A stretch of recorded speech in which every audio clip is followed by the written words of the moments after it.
국민의힘 한동훈 비대위원장은 어제 부산과 경남의 낙동강 벨트를 찾았습니다. 지난 총선에서 9곳 중 5곳을 민주당이 차지한 만큼 국민의힘이 사활을 건 곳인데요. 자, 이곳에서 한 위원장은 민주당은 물론 조국 혁신당까지 겨냥했습니다. 한 위원장의 어제 발언을 들어보시죠. 주호영 의원이 대표 발의했다시피 비례 정당에서 유죄 확정된 경우에 그 다음 승계를 금지하는 법안을 저희가 공약으로서 추진하겠습니다. 왜냐하면 지금 모 비례 정당 같은 경우는 주로 범죄 혐의로 재판 확정을 남긴 사람을 줄줄이 사탕을 서 있잖아요. 그럼 계속 이어받겠다는 취지거든요.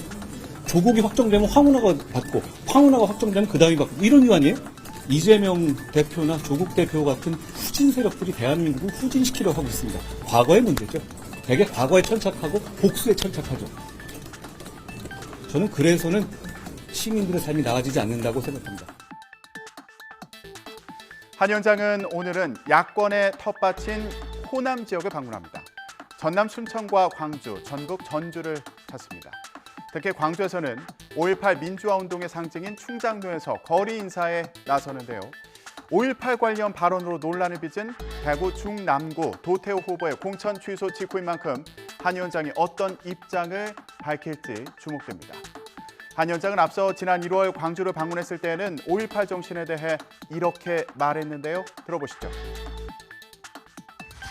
제가 솔직히 말씀드리죠.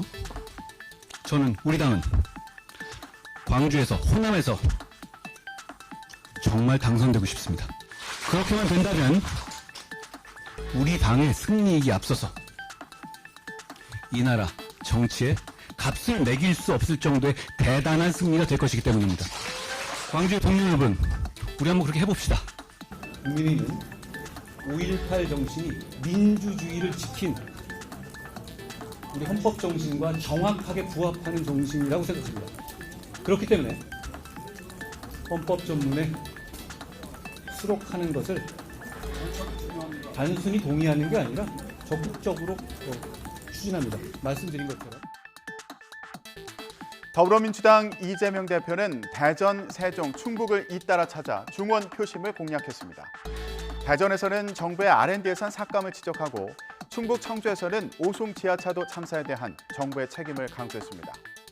또 살만하면 2번 찍든지 아니면 집에서 쉬시라 이런 발언도 했는데요. 들어보시죠. 그런데 이 정권은 폭력적인 R&D 예산 삭감으로 대전의 오늘과 대한민국의 내일을 파괴했습니다. 윤석열 정부가 윤석열 대통령이 정치 잘했다. 나라 살림 잘했다. 살만하다. 견딜만하다. 즐거운 마음으로 앞으로도 계속 더 많은 고난 줘서 나라 살림 하게 해야 되겠다 싶으면 가서 열심히 2번을 찍든지 아니면 집에서 쉬십시오. 집에서 쉬는 것도 2번을 찍는 것과 같습니다. 이 같은 이재명 대표 발언에 대해 국민의힘은 국민을 편가르는 막말이라면서 비판했습니다. 이 대표는 오늘은 울산과 부산을 방문해서 영남 표심의 지지를 호소합니다. 부산을 찾는 건 지난 1월 피습 사건 이후에 처음인데요. 피습 사건 이후 퇴원할 당시에 증오의 정치를 끝내자고 했던 이 대표. 오늘 부산에서는 어떤 메시지를 내놓을지 관심입니다. 퇴원 당시에 이 대표 발언을 들어보시죠. 모두가 놀란 이번 사건이 증오의 정치, 대결의 정치를 끝내고 서로 존중하고 상생하는 제대로 된 정치로 복원하는 이정표가 되기를 진심으로 소망합니다. 그리고 각별하게 우리 부산 시민 여러분, 그리고 생사가 갈리는 그 위급한 상황에서 적절하고도 신속한 응급조치로 제 목숨을 구해주신 부산의 소방, 경찰, 그리고 부산대 의료진 여러분께 각별한 감사의 말씀을 전합니다.